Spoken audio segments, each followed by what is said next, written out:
പിന്നെ ഓരോ ട്രാപ്പുകളുണ്ട് നമ്മൾ പ്രിപ്പറേഷന്റെ സമയത്ത്. അപ്പോൾ ചില സമയത്ത് എൻ്റെ മാർക്ക് ഒരു 40-50 കിടക്കും, പിന്നെ 70-80 ആയി. അങ്ങനെ ആദ്യമായിട്ട് 109 മാർക്സ് കിട്ടുന്നു.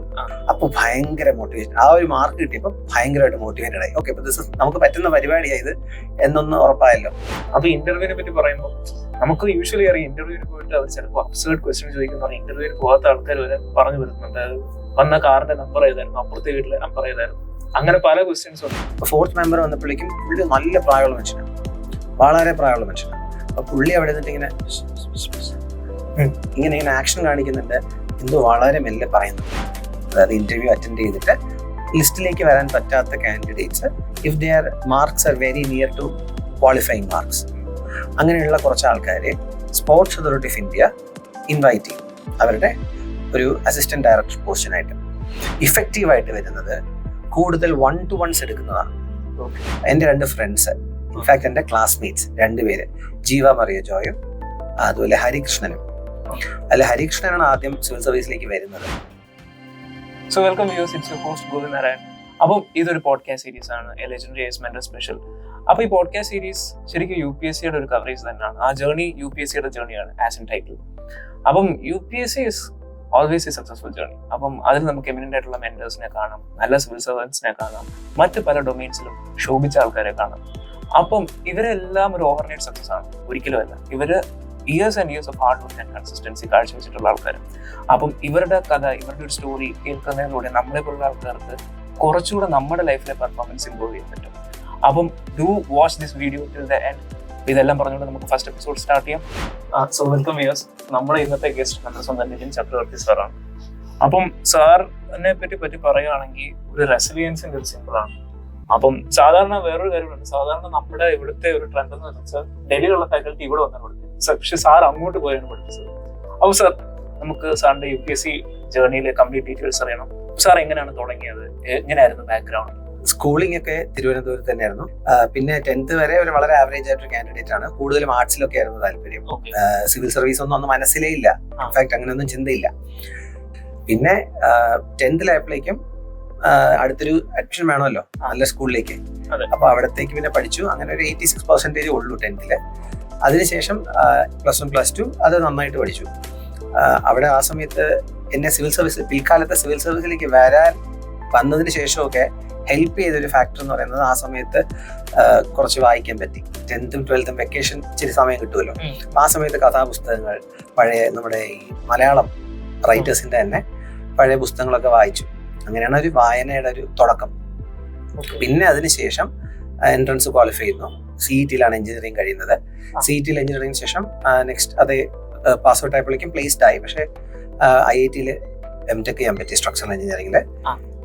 പിന്നെ അവിടെ നിന്ന് ജോലിക്ക് ശേഷം പിന്നെ അങ്ങനെ ജോലി ചെയ്യുന്ന സമയത്താണ് സിവിൽ സർവീസിലേക്ക് വരുന്നത്. ആക്ച്വലി സാർ ഇപ്പൊ CET പഠിച്ചു, പിന്നെ IIT പോയി. അപ്പൊ ഈ IIT പോകാന്ന് പറഞ്ഞൊരു കോമൺ മാൻസ് ഡ്രീം ആണ്, പക്ഷെ എല്ലാവർക്കും സൗകര്യമായിരിക്കാൻ പറ്റുന്ന ഒരു കാര്യമല്ല. ഇപ്പം requires lot of hard work, passion. അപ്പം ഈ IIT വരുന്നത് ശരിക്കും സാറിന് സിവിൽ സർവീസിനോട്ടുള്ള ഒരു വഴിത്തിരിവായിരുന്നു. IIT-യിൽ വരുമ്പോഴും ഇൻഫാക്ട് ഞാൻ CET-യിൽ പഠിക്കുന്ന സമയത്തും വളരെ ആവറേജ് ആണ്. അവിടെയും നോർമൽ ആയിട്ടൊരു ആള് കോളേജിൽ പഠിക്കുന്നത് മാത്രം. പിന്നെ ആ സമയത്ത് എനിക്ക് സീരിയസ് ആയിട്ട് ഹെൽത്ത് ഇഷ്യൂസ് ഉണ്ടായി. ഹെൽത്ത് ഇഷ്യൂ ഉണ്ട്, അന്നും ഇന്നും ഉണ്ട്. അത് മാനേജ് ചെയ്ത് പോവാണ്. പക്ഷെ ആ ഹെൽത്തിന്റെ പ്രശ്നങ്ങൾ കാരണം കുറെ ബുദ്ധിമുട്ടുണ്ടായിരുന്നെങ്കിലും ടുവേർഡ്സ് ദി എൻഡ് ആയപ്പോൾ നെക്സ്റ്റ് മാസ്റ്റേഴ്സ് ചെയ്യണമെന്ന് ആഗ്രഹം ഉണ്ടായിരുന്നു. അപ്പൊ അതുകൊണ്ട് ഞങ്ങൾ കുറച്ച് ഫ്രണ്ട്സ് ഒക്കെ ഇതിനു വേണ്ടി പ്രിപ്പയർ ചെയ്തു. ഗേറ്റിന് വേണ്ടി നന്നായിട്ട് പ്രിപ്പയർ ചെയ്തു. അങ്ങനെയാണ് IIT-യിലേക്ക് പോകുന്നത്. അങ്ങനെ IIT-യിൽ എത്തുന്നു. IIT-യിൽ ഞാൻ പറഞ്ഞല്ലോ സ്ട്രക്ചറൽ എഞ്ചിനീയറിംഗ് ആയിരുന്നു. അത് one of the most sought after സംഭവമാണ് സിവിൽ എഞ്ചിനീയറിംഗിൽ. അപ്പോൾ അത് പക്ഷെ അതിന് വേണ്ടിയിട്ടൊന്നും വർക്ക് ചെയ്യാനൊന്നും എനിക്ക് അന്നൊരു താല്പര്യം തോന്നിയില്ല.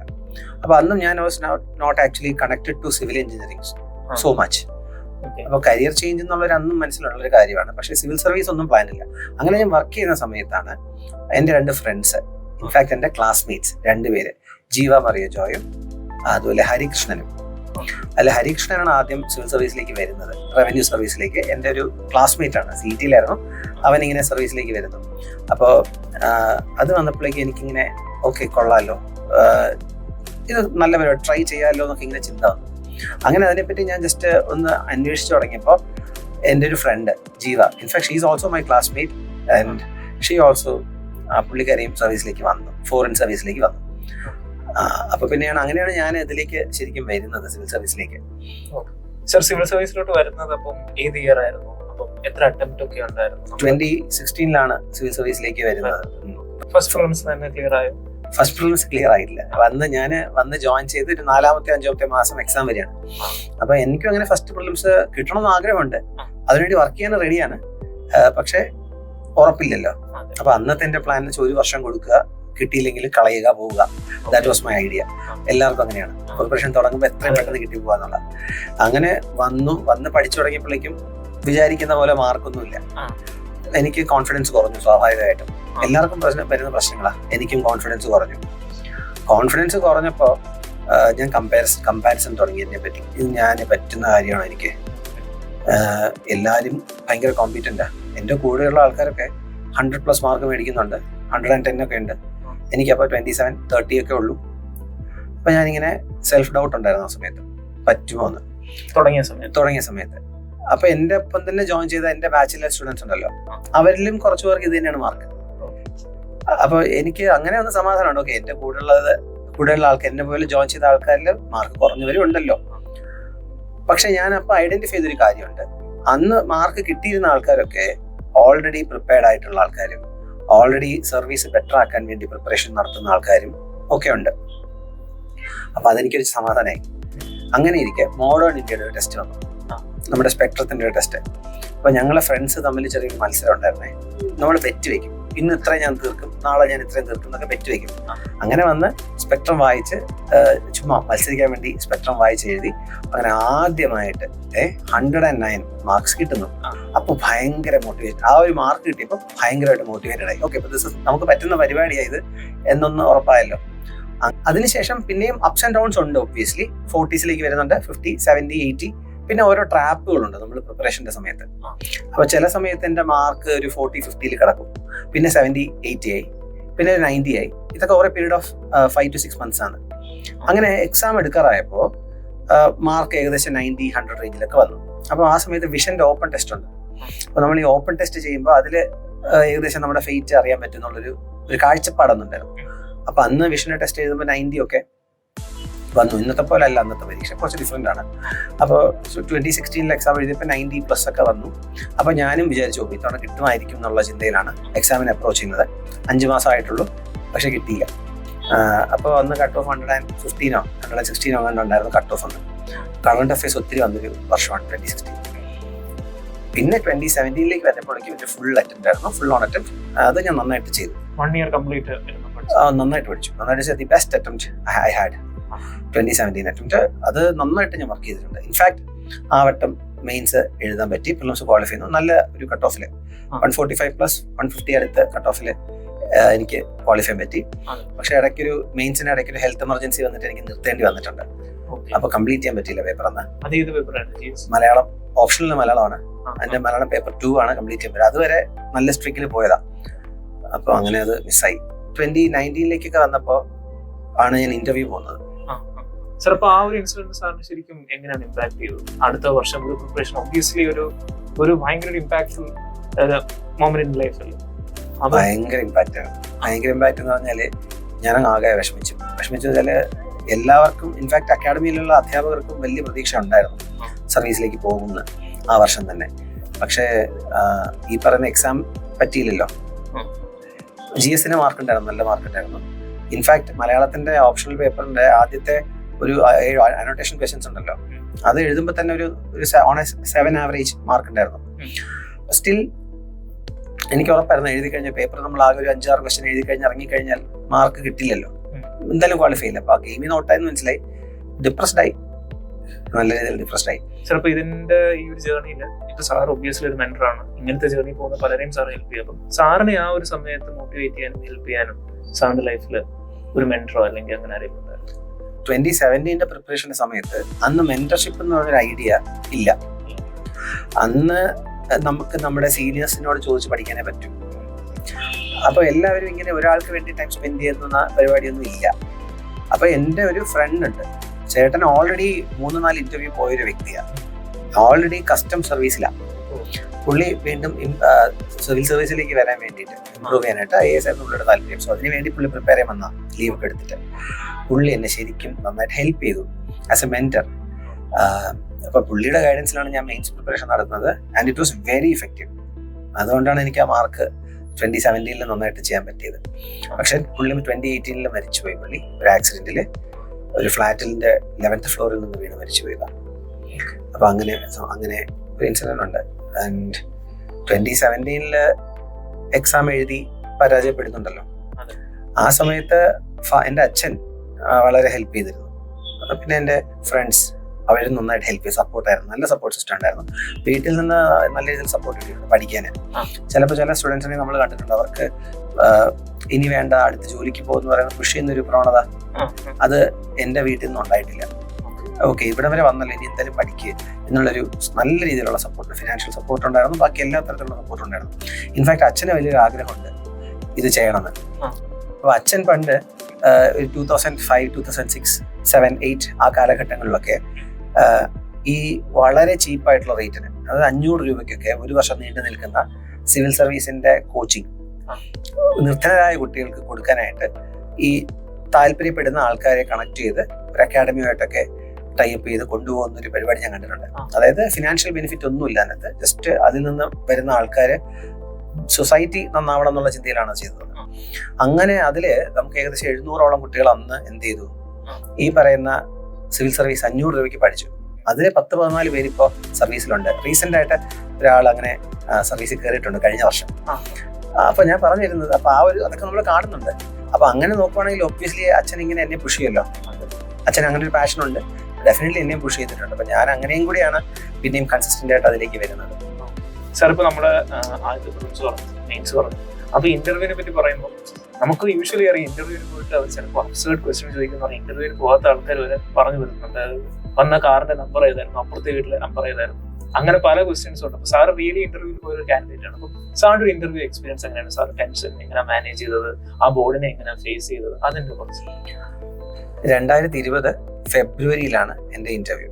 2019 മെയിൻസിന്റെ ഇന്റർവ്യൂ അപ്പോഴാണ്. അപ്പോൾ അറിയായിരിക്കുമല്ലോ, നമ്മുടെ കേരള സ്റ്റേറ്റ് സിവിൽ സർവീസ് അക്കാഡമിയിൽ നിന്ന് നമുക്ക് എല്ലാവർക്കും ഫ്ലൈറ്റ് ടിക്കറ്റും കേരള ഹൗസിലെ സ്റ്റേയും ഒക്കെ അവർ തന്നെ അറേഞ്ച് ചെയ്ത് തരും. അപ്പം അങ്ങനെ ആ ഒരു പ്രിവിലേജ് കിട്ടി എനിക്കും. ഞാനും എൻ്റെ ഒരു സുഹൃത്തുമായിട്ടാണ് പോകുന്നത്. അവിടെ പോകുന്നു, നല്ല താമസമാണ്, നല്ല സൗകര്യമാണ്, MP-മാരും MLA-മാരൊക്കെ വരുന്ന സ്ഥലമാണ്. അപ്പോൾ അവിടെയായിരുന്നു നല്ല ഭക്ഷണം, നല്ല തണുപ്പ്. ഇതാണ് ആ പശ്ചാത്തലം. അപ്പോൾ അന്ന് ഇന്റർവ്യൂവിന് പോകുമ്പോൾ നമ്മളെല്ലാവരും രാവിലെ പോയിട്ട്, മോർണിംഗ് സെഷൻ ആണെങ്കിൽ രാവിലെ പോവുക, ഈവനിങ് സെഷൻ ആണെങ്കിൽ ഉച്ചയ്ക്ക് പോവുക. അപ്പോൾ എനിക്ക് മോർണിംഗ് സെഷനാണ്. ഞാനും എൻ്റെ ഫ്രണ്ട്സും അന്ന് രാവിലെ പ്രിപ്പയർഡ് ആവുകയാണ്. അപ്പോൾ അതിന് മുമ്പ് ഇന്റർവ്യൂ പ്രിപ്പറേഷൻ ഉണ്ടല്ലോ, അപ്പോൾ അതിന് വേണ്ടിയിട്ട് എല്ലാവരും എൻ്റെ റൂമിൽ കൂടും. രാത്രി 3 ദിവസം മുമ്പ്, എക്സാമിന് ഇന്റർവ്യൂവിന് 3 ദിവസം മുമ്പ് നമ്മളവിടെ കൂടിയിട്ടുണ്ട്. എല്ലാവരും കൂടി കൂടുന്നു, അന്നിരുന്ന് ചർച്ച ചെയ്യുന്നു, ഡിസ്കസ് ചെയ്യുന്നു, പഠിക്കുന്നു, എന്തൊക്കെ ചോദിക്കാം എന്നുള്ള ഡിസ്കഷൻ നടക്കുന്നു. അങ്ങനെ രാഹുൽ IP വോയിസ് ഇന്ത്യൻ സർവീസിലുണ്ട്. അതുപോലെ എഗ്ന ക്ലീറ്റസ്, അതുപോലെ അങ്ങനെ കുറച്ചധികം പേര്, ഒരു 6-7 പേര് അന്ന് എൻ്റെ ഗ്രൂപ്പിലുണ്ട്. അപ്പോൾ അവരൊക്കെയും അന്ന് എൻ്റെ റൂമിൽ കൂടിയിരുന്നു, ഡിസ്കഷൻ നടക്കുന്നുണ്ട്. ഞങ്ങൾ കുറെ ക്വസ്റ്റ്യൻസ് ഒക്കെ പ്രെഡിക്റ്റ് ചെയ്യുന്നുണ്ട്, ഇത് വരുന്നൊക്കെ. അങ്ങനെ നന്നായിട്ട് പ്രിപ്പറേഷനിലാണ് പോകുന്നത്. അപ്പം നമ്മൾ നാളെ ഈ ചോദ്യം വന്നാൽ ഇത് പറയണം എന്നൊക്കെ പ്ലാൻ ചെയ്താൽ പോകും. അങ്ങനെ അടുത്ത ദിവസം പോകുന്നു. എനിക്ക് എൻ്റെ കൂടെ ഉള്ള മറ്റൊരാൾക്ക്, രാഹുലിന് ഒരു ദിവസമായിരുന്നു ഇന്റർവ്യൂ. ഞങ്ങൾ ഇന്റർവ്യൂവിന് പോകുന്നു. അപ്പോൾ ധോൾപൂർ ഹൗസിലാണ് ഇന്റർവ്യൂ നടക്കുന്നത്, ഷാജഹാനാബാദ് ധോൾപൂർ ഹൗസ്. അപ്പോൾ അവിടെ പോയി നിൽക്കണം, ക്യൂ ഉണ്ട്. ആ ക്യൂവിൽ വെയിറ്റ് ചെയ്യുക രാവിലെ. അപ്പോൾ എല്ലാവരും ഷൂട്ടൊക്കെ ഇട്ട് വന്ന് നിൽക്കുന്നുണ്ടാവും. അപ്പോൾ പട്ടാളക്കാർ വന്ന് ചെക്ക് ചെയ്യും, നമ്മുടെ അറ്റൻഡൻസ് എടുക്കും, സൈൻ ചെയ്ത് മേടിക്കും. അപ്പോൾ നമ്മൾ ഈ സൈൻ ചെയ്യുന്ന ഒരു പേപ്പർ ഉണ്ടല്ലോ, ആ പേപ്പറിൽ തന്നെ അറിയാം നമ്മൾ എത്രാമതാണ് കയറാൻ പോകുന്നത്. കാര്യം അതിനകത്ത് 1, 2, 3, 4, 5, 6 എന്നുള്ള നമ്പർ ഉണ്ടാവും. നമ്മൾ 3ാമത് കയറുന്നതാണെങ്കിൽ മിക്കവാറും 3ാമത് നമ്മുടെ പേരുണ്ട്. അപ്പോൾ നമ്മൾ സിഗ്നേച്ചർ ചെയ്യുമ്പോൾ കാണാൻ കഴിയും. അതിനുശേഷം നമ്മൾ അതിനകത്ത് ക്യാമ്പസിനകത്ത് കയറി കഴിഞ്ഞ് കഴിഞ്ഞാൽ നല്ല തറോ ചെക്കപ്പ് ഉണ്ട് മിലിറ്ററി പട്ടാളക്കാരുടെ. ഇലക്ട്രോണിക് ഗാഡ്ജറ്റ്സ് ഒക്കെ ഉണ്ടെങ്കിൽ മാറ്റി വെക്കണം. അപ്പോൾ അതൊക്കെ മാറ്റി വെച്ച് കാര്യങ്ങളൊക്കെ ക്ലീൻ ചെയ്തതിന് ശേഷം നമ്മൾ അകത്ത് കയറുന്നു. അകത്ത് കയറുമ്പോഴേക്കും നമ്മളെ 12th ഫെയിൽ സിനിമയിൽ കണ്ടിരുന്നോ സിനിമ? അപ്പൊ ആ മൂവിയിൽ കാണുന്ന ഒരു പശ്ചാത്തലം ഏകദേശം അത് സത്യമാണ്. ഏകദേശം അത് അങ്ങനെയാണ്. ഇങ്ങനെ ഒത്തിരി വലിയ റൂമല്ല, ചെറിയൊരു റൂമാണ്. ആൾക്കാരിങ്ങനെ ഈ നമ്മുടെ വെറ്റ് ചെയ്യാനായിട്ട്, നമ്മുടെ സർട്ടിഫിക്കറ്റ്സ് ഒക്കെ വെറ്റ് ചെയ്യാനായിട്ട് ആൾക്കാരുണ്ടാവും. അപ്പൊ അവര് നമ്മുടെ സർട്ടിഫിക്കറ്റ് നോക്കും, ഒരു ഫോട്ടോ ഒക്കെ എഴുതണം, ആ ഫോട്ടോയുടെ പിന്നിൽ നമ്മുടെ അഡ്രസ്സ് എഴുതണം. അങ്ങനത്തെ കുറെ പ്രൊസീജിയേഴ്സ് ഒക്കെ ഉണ്ട്. പത്രം ഉണ്ടാവും, പത്രം വായിക്കാം. അപ്പം നമ്മൾ 4-5 പേരടങ്ങുന്ന ടീമായിരിക്കും. ഒരു ഏരിയയിൽ ഇരിക്കുക. അങ്ങനെ 4-5 ടീം ഉണ്ടാവും. അതായത് ഈ പാനൽസ്, ഒരു പാനല് 5 പേരെയൊക്കെ ആയിരിക്കും ഇന്റർവ്യൂ, 5-6 പേരായിരിക്കും ഇന്റർവ്യൂ ചെയ്യുക മോർണിംഗ് സെഷനിൽ. അപ്പോൾ അതൊക്കെ നമ്മുടെ അറ്റൻഡർ വന്നിട്ട് വിളിക്കും, ഓരോ ആൾക്കാരായിട്ട് വിളിച്ചുകൊണ്ട് പോകും. അപ്പോൾ നമ്മൾ ഇവർ ഇറങ്ങി പോകുന്നതേ കാണുന്നുള്ളൂ, തിരിച്ചു വരില്ല ഇവരിങ്ങോട്ട്. അതായത് ഇവർ വന്ന് വിളിച്ചോളൂ, സാറിന്റെ സമയമായി പോകാം എന്ന് പറയുമ്പോഴേക്കും എൻ്റെ കൂടെയുള്ള ഒരാൾ ഇറങ്ങി പോവാണ്. അപ്പോൾ നമ്മൾ ഓൾ ദി ബെസ്റ്റ് ഒക്കെ പറഞ്ഞു വിടും. ഇവർ പോകുന്നു, പിന്നെ അവരെ പറ്റി ഒരു ഐഡിയ ഇല്ല, എന്ത് പറ്റിയെന്നൊന്നും അറിയില്ല. അപ്പം നമുക്ക് ടെൻഷൻ ഇങ്ങനെ ബിൽഡപ്പ് ആവും, ഓരോ ആൾക്കാർ പോകുന്നു. അങ്ങനെ ഒരാൾ പോയി, 2ാമത്തെ ആൾ പോകുന്നു, 3ാമത്തെ ആൾ പോകുമ്പോഴേക്കും നമ്മൾ റെസ്റ്റ്ലെസ് ആവും, കൈൻഡ് ഓഫ് ടോയ്ലറ്റിലൊക്കെ പോയിട്ട് പിന്നെ വന്നിരിക്കും. അങ്ങനെ എൻ്റെ അവസാനത്തെ ആളായിരുന്നു, ഞാൻ ലാസ്റ്റ് ആളായിരുന്നു അന്നത്തെ. അപ്പം എൻ്റെ തൊട്ട് മുമ്പ് പോകുന്നത് എൻ്റെ റൂംമേറ്റ്, എൻ്റെ ഫ്രണ്ടാണ്, രാഹുലാണ്. അപ്പോൾ അവനിങ്ങനെ വന്ന് അവനിങ്ങനെ പോയി അറിയുന്നില്ലല്ലോ. അവൻ പറഞ്ഞ് വെയിറ്റ് ചെയ്യാൻ, വെളിയിൽ വെയിറ്റ് ചെയ്യാൻ, നീ വന്നാൽ മതി എന്ന് പറഞ്ഞു. എൻ്റെ ടൈമാണ്, എന്നെ വന്ന് അറ്റൻഡർ വിളിക്കുന്നു, സാർ പോകാമെന്ന് പറയുന്നു. ഞാൻ ഷർട്ടൊക്കെ ഒന്നും കൂടി ടക്കിൻ ചെയ്ത് സ്യൂട്ടൊക്കെ സെറ്റ് ചെയ്ത് പോയി അവിടെ വെളിയിരിക്കുന്നു. അങ്ങനെ വെളിയിലിരിക്കുമ്പോഴാണ് നമ്മൾ അറിയുന്നത് ആരുടെ പാനലാണ്. അപ്പോൾ എനിക്ക് സ്മിത മാമിൻ്റെ പാനലായിരുന്നു. അപ്പോൾ സ്മിത മാമിനെ പറ്റി ഞാൻ മുമ്പ് കുറച്ച് കേട്ടിട്ടുണ്ട് ഇതിനെപ്പറ്റി. പുള്ളിയുടെ ഡാഫ്മിൻ ഈ ട്രാൻസ്ക്രിപ്റ്റ്സ് ഒക്കെ വായിച്ചിട്ടാണ് പോകുന്നത്. അവിടെ വെളിയിൽ പോയി വെയിറ്റ് ചെയ്യുമ്പോൾ അവിടെ ഒരു ബെല്ലടിക്കും. അപ്പോഴേക്കും മറ്റൊരു കയറി കൊള്ളാൻ പറയും. നമ്മൾ കയറുന്നു. പിന്നെ ഒരു നല്ലൊരു പോഷ് റൂമുണ്ട്. കയറുമ്പോൾ കാണുന്ന കാഴ്ച തന്നെയാണ്. ആ പോഷ് റൂമിൽ പോകുമ്പോഴേക്കും അവിടെ ഈ പാനൽ ഉണ്ടാവും. നടുക്ക് നമ്മുടെ ചെയർ, ലെഫ്റ്റിലും റൈറ്റിലുമായിട്ട് 2 മെമ്പേഴ്സ് വീതം ഉണ്ടാവും. നമ്മൾ അവിടെ വന്നിരിക്കുന്നു. And then it starts.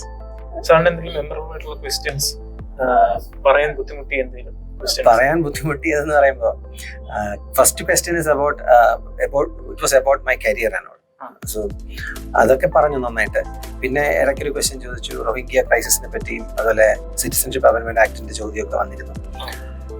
അപ്പൊ അതിന്റെ ഉത്തരവ് ഞാൻ പറഞ്ഞെങ്കിലും അതെന്തുമാത്രം സാറ്റിസ്ഫാക്ടറി ആണെന്ന് എനിക്ക് അറിയില്ല. കാര്യം അത് വളരെ കോൺട്രവേഴ്സ്യൽ ക്വസ്റ്റ്യനും കൂടിയാണ്. അപ്പോൾ അത് നല്ല രീതിയിൽ ഡീൽ ചെയ്യണം. അപ്പോൾ അത് ഞാനൊരു ഉത്തരം പറഞ്ഞു. അതിനുശേഷം പിന്നെ മെമ്പേഴ്സ് മാറി വരുന്നു. കുറേ എൻവയോൺമെന്റ് റിലേറ്റഡ് ക്വസ്റ്റ്യൻസ് ഉണ്ടായിരുന്നു. മോൺട്രിയൽ പ്രോട്ടോകോളിനെ പറ്റിയുള്ള ക്വസ്റ്റ്യൻസ് വന്നിരുന്നു. അങ്ങനെ അവസാനം സെക്കൻഡ് ലാസ്റ്റ് മെമ്പറായി. അപ്പോൾ സെക്കൻഡ് ലാസ്റ്റ് മെമ്പർ എന്ന് വെച്ചാൽ chair, last member, 4th member and then the chair. അപ്പോൾ 4th മെമ്പർ വന്നപ്പോഴേക്കും പുള്ളി നല്ല പ്രായമുള്ള മനുഷ്യനാണ്, വളരെ പ്രായമുള്ള മനുഷ്യനാണ്. അപ്പോൾ പുള്ളി അവിടെ നിന്നിട്ട് ഇങ്ങനെ ആക്ഷൻ കാണിക്കുന്നുണ്ട്, എന്തോ വളരെ മെല്ലെ പറയുന്നുണ്ട്. അപ്പോൾ അത് എനിക്ക് കേട്ടൂടാ. Sir Padan sir, could you please repeat എന്ന് വെച്ചു. അപ്പോൾ സാറ് പിന്നെയും സാറും എഫേർട്ട് ഇടുക, നല്ല പ്രായമുള്ള മനുഷ്യൻ കേട്ടോ. പുള്ളി എഫേർട്ട് ഇട്ട് പുള്ളിയും ഫ്രണ്ടിലോട്ട് വന്നിരുന്ന നിതിൻ ദാറ്റ് ഇസ്. അപ്പോൾ ഞാൻ sir sorry sir I couldn't hear you, could you please repeat again എന്ന് പറഞ്ഞു. അങ്ങനെ 3 പ്രാവശ്യം പുള്ളിയെ കൊണ്ട് ഞാൻ പറയിച്ചു. 4ാമത്തെ പ്രാവശ്യം പുള്ളി എന്തോ പറഞ്ഞു.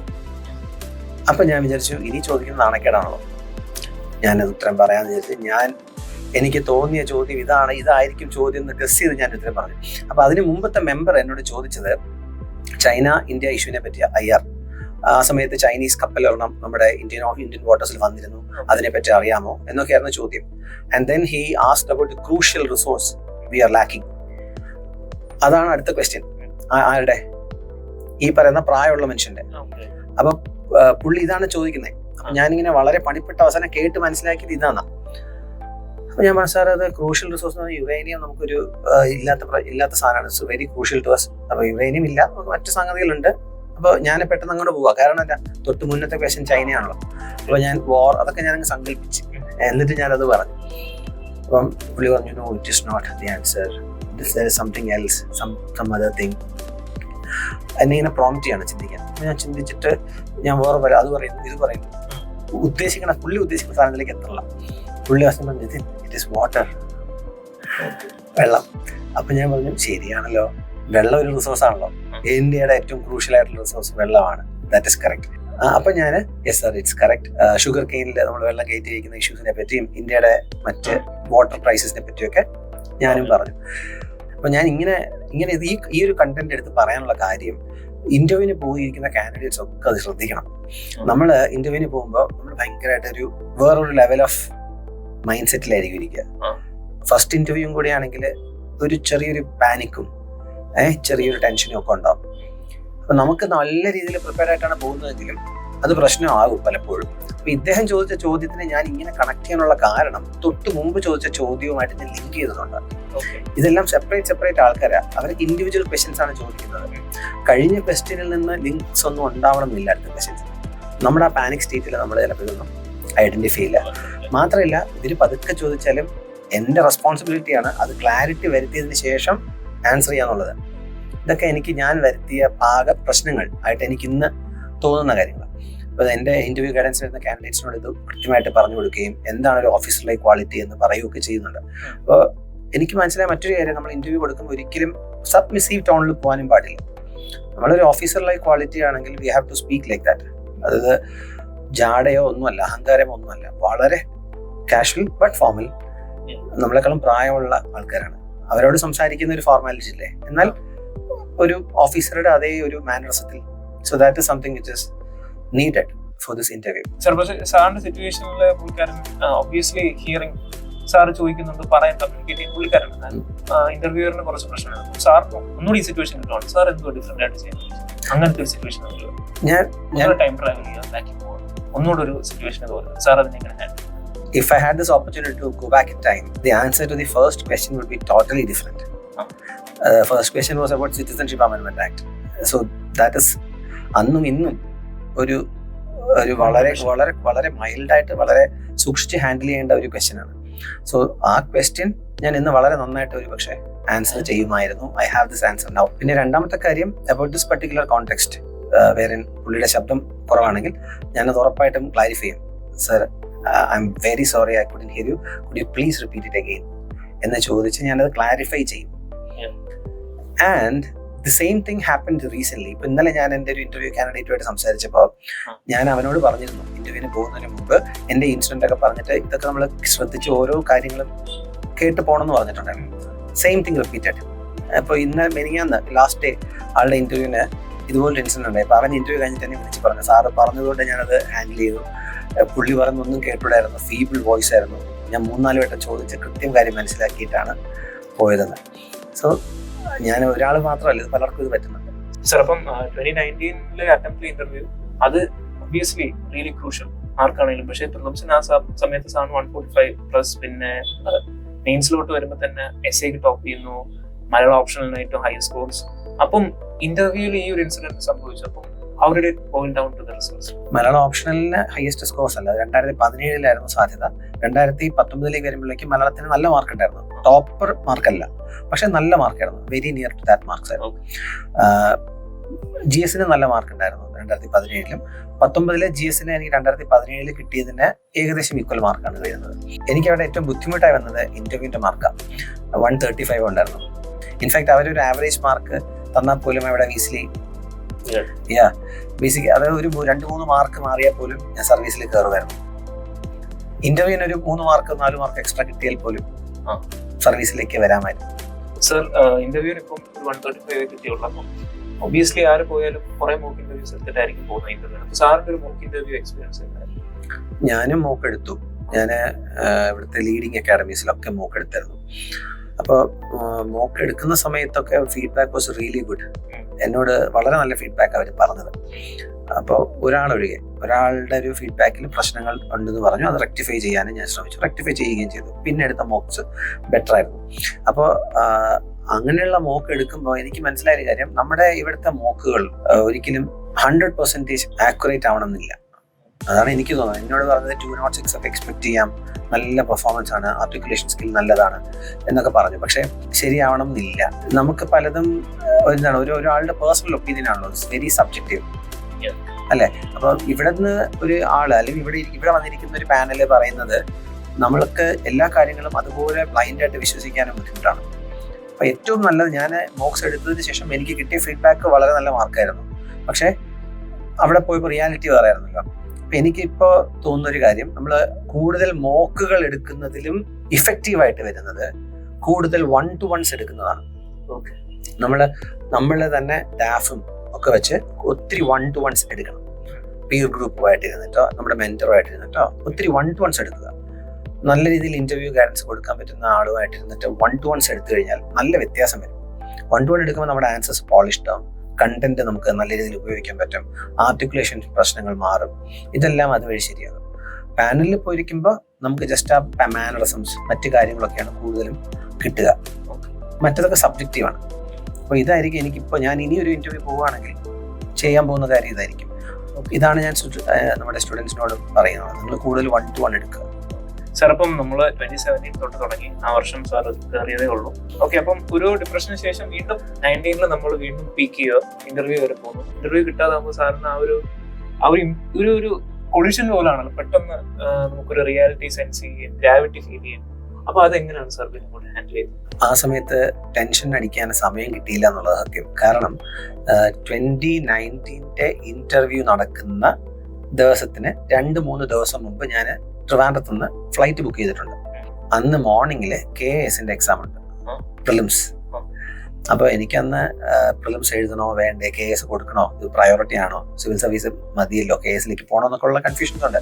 അപ്പൊ അങ്ങനെ എന്നാലും KAS എഴുതിയേക്കാം എന്നുള്ള ധാരണയിൽ ഈ പറയുന്ന മറ്റു പ്രിപ്പറേഷൻസ് ഒന്നുമില്ല. കാര്യം നമുക്കറിയില്ല KAS എങ്ങനത്തെ ചോദ്യം ഒന്നും. No one is having any idea about this examination. So just അന്ന് ഇന്റർവ്യൂ പോകുന്ന പ്രിപ്പറേഷൻ്റെ ഒരു പീക്കിൽ നിന്നതുകൊണ്ട് KAS പോയി എഴുതുകയാണ് ചെയ്തത്. അപ്പോൾ KAS എഴുതുമ്പോൾ പ്രിലിംസ് എഴുതുന്നു, എന്നിട്ട് ഞാൻ തിരിച്ചു വരുന്നു. അപ്പോൾ ഇന്റർവ്യൂ കിട്ടുന്നില്ല. തിരിച്ചു വന്ന് അങ്ങനെ നിൽക്കുമ്പോഴേക്കും സ്പോർട്സ് അതോറിറ്റി ഓഫ് ഇന്ത്യയുടെ ഒരു ഓപ്പണിംഗ് വരുന്നുണ്ട്. അതായത് സിവിൽ സർവീസ് പോയിട്ട് ഇന്റർവ്യൂ കിട്ടാതെ വരുന്ന കാൻഡിഡേറ്റ്സിന്, അതായത് ഇന്റർവ്യൂ അറ്റൻഡ് ചെയ്തിട്ട് ലിസ്റ്റിലേക്ക് വരാൻ പറ്റാത്ത candidates, if there marks are very near to qualifying marks, അങ്ങനെയുള്ള കുറച്ച് ആൾക്കാരെ sports authority of India invite ചെയ്യും അവരുടെ ഒരു അസിസ്റ്റന്റ് ഡയറക്ടർ പോസ്റ്റിനായിട്ട്. അപ്പൊ അങ്ങനെ ഒരു ഇൻവൈറ്റ് എനിക്കും കിട്ടിയിരുന്നു. അപ്പൊ ഞാൻ അതൊക്കെ മനസ്സിൽ കാണുന്നുണ്ട്. ഓക്കെ, ഇപ്പൊ അത് കിട്ടൂല, അതിലേക്ക് പോകാം, അത് കിട്ടുമായിരിക്കും എന്നുള്ളൊരു ചിന്തയിലൊക്കെയാണ് പിന്നെ കാര്യങ്ങൾ പോകുന്നത്. മാത്രമല്ല KASന്റെ റിസൾട്ട് വന്നപ്പോൾ പ്രിലിംസ് ക്വാളിഫൈ ചെയ്തിട്ടുണ്ട്.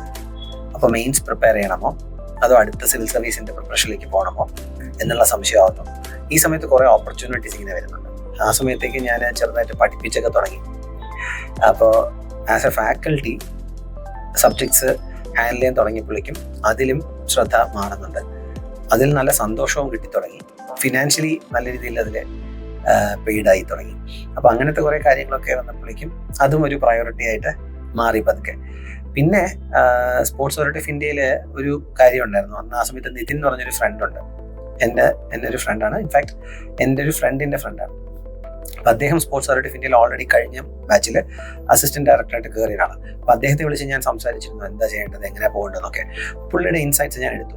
അപ്പോൾ പുള്ളി പറഞ്ഞ പ്രകാരം നമുക്ക് കിട്ടുന്ന മെയിൻസിന്റെ മാർക്കും ഒക്കെ ഒരു പെർസെൻറ്റേജ് ആയിട്ട് കാൽക്കുലേറ്റ് ചെയ്യുകയും, കൂടാതെ നമ്മളൊരു നാഷണൽ സ്പോർട്സ് ഇവന്റിൽ പാർട്ടിസിപ്പേറ്റ് ചെയ്തിട്ടുണ്ടെങ്കിൽ അതിന് എക്സ്ട്രാ കിട്ടുകയും ചെയ്യും. അപ്പം നമ്മൾ എന്ത് തന്നെ ചെയ്താലും സ്പോർട്സ് ഇവന്റിൽ ആരെങ്കിലും ഉണ്ടെങ്കിൽ നമ്മളെ ഗെയിമിലില്ല. അപ്പോൾ അൺഫോർച്ചുനേറ്റ്ലി ആ വർഷവും ഒരാളുണ്ടായിരുന്നു, ഒരു IIT ഡൽഹിയിൽ പഠിച്ച് വന്നൊരു പെൺകുട്ടി ഉണ്ടായിരുന്നു. സോ ആള് നാഷണൽ ലെവൽ പ്ലെയർ ആയിരുന്നു. അങ്ങനെ ആൾക്ക് കിട്ടി. അങ്ങനെ അത് പോയി. ഞാൻ ഇന്റർവ്യൂ പോയിട്ട് വന്നെങ്കിലും ഡൽഹി ഇറങ്ങിയിട്ട് തിരിച്ചേക്ക് പോയിട്ട് കഴിഞ്ഞു. അപ്പൊ ആ സമയത്ത് എൻ്റെ കല്യാണം കഴിഞ്ഞു, മാരേജ് കഴിഞ്ഞു. പിന്നെ ഇവിടെ വരുന്നു, പഠിപ്പിക്കുന്നു, നല്ല രീതിയിൽ ആ ഒരു ഓപ്പണിംഗ് അവിടെ കിട്ടുന്നു. പിന്നെ ആ സമയത്ത് കുറച്ച് കഴിഞ്ഞപ്പോഴേക്കും ഡൽഹിയിൽ ഓപ്പർച്യൂണിറ്റി വരുന്നു. അങ്ങനെ ഡൽഹിയിലേക്ക് പോകുന്നു, അവിടെ പഠിപ്പിക്കുന്നു. പിന്നെ അങ്ങോട്ട് ലൈഫ് വളരെ വലിയൊരു മാറ്റമാണ് കാണുന്നത്. പിന്നെ ഇൻഫാക്ട് KASന്റെ ഫൈനൽ ലിസ്റ്റിലുണ്ടായിരുന്നു. ഫൈനൽ റിസൾട്ട് വന്നപ്പോഴേക്കും റാങ്ക് ലിസ്റ്റിലുണ്ടായിരുന്നു. സാർ ഇപ്പം സിവിൽ സർവീസിന് പ്രിപ്പയർ ചെയ്യുമ്പോൾ തന്നെ വീട്ടിലുള്ള എല്ലാവരും പറയും വേറെ പല എക്സാംസിന് നോക്കണം, ഇത് മാത്രം നോക്കിക്കൊണ്ടിരിക്കരുത്. അപ്പം സാർ ഒബ്വിയസ്ലി KAS നോക്കി, അതിന്റെ കൂടെ സാർ PSC അങ്ങനത്തെ എക്സാംസ് നോക്കിയിട്ടുണ്ടായിരുന്നു? PSC നോക്കിയിരുന്നു, എഴുതി കിട്ടുകയും ചെയ്തു കുറെ പരീക്ഷകൾ. ഒരു 15+ പരീക്ഷകൾ ക്രാക്ക് ചെയ്തിട്ടുണ്ട്. പക്ഷെ അതിലേക്കൊന്നും പോകണമെന്ന് തോന്നിയിട്ടില്ല, ഇൻട്രസ്റ്റ് ഇല്ലായിരുന്നു. ഇതിലേക്ക് തന്നെ വരണമെന്നായിരുന്നു ആഗ്രഹം. അല്ലെങ്കിൽ പിന്നെ എനിക്ക് വേറൊരു either this or something else എന്നുള്ളതാണ്. അപ്പം ഇപ്പൊ ഞാൻ ആ സംതിങ് എൽസിലാണ് പോകുന്നത്. And I am very happy.